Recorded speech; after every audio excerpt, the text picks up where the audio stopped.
చిరంజీవి గారు ఇప్పుడు కొత్తగా యాక్ట్ చేస్తున్న మూవీ 'విశ్వంబర'. అయితే చిరంజీవి గారు ఈ 'విశ్వంబర' మూవీకి ముందు లాస్ట్ యాక్ట్ చేసిన మూవీ 'బోలాశంకర్'. అయితే 'బోలాశంకర్' మూవీ రిలీజ్ అయ్యి 2 ఇయర్స్ అయిపోయింది. అయితే 'బోలాశంకర్' మూవీ రిలీజ్ అయ్యి మంచి హిట్ అయింది. అయితే 'బోలాశంకర్' మూవీతో చిరంజీవి గారికి ఒక మంచి హిట్ వచ్చింది. అయితే చిరంజీవి గారు 'బోలాశంకర్' మూవీ రిలీజ్ తర్వాత 2 ఇయర్స్ టైం గ్యాప్ తీసుకొని ఇప్పుడు మళ్ళీ ఈ 'విశ్వంబర' మూవీలో యాక్ట్ చేస్తున్నారు చిరంజీవి గారు. చూడాలి చిరంజీవి గారికి ఈ 'విశ్వంబర' మూవీతో కూడా ఇంకొక మంచి హిట్ తనకి వస్తుందా లేదా అనేది మనం ఈ 'విశ్వంబర' మూవీ రిలీజ్ అయ్యాక చూడాలి.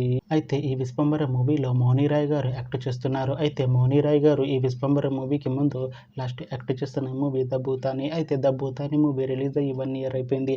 అయితే 'ద భూతాని' మూవీ రిలీజ్ అయ్యి మంచి హిట్ అయింది. అయితే 'ద భూతాని' మూవీతో మౌని రాయ్ గారికి ఒక మంచి హిట్ వచ్చింది. అయితే మౌని రాయ్ గారు 'ద భూతాని' మూవీ రిలీజ్ తర్వాత 1 ఇయర్ టైం గ్యాప్ తీసుకొని ఇప్పుడు మళ్ళీ ఈ 'విశ్వంబర' మూవీలో యాక్ట్ చేస్తున్నారు మౌని రాయ్ గారు.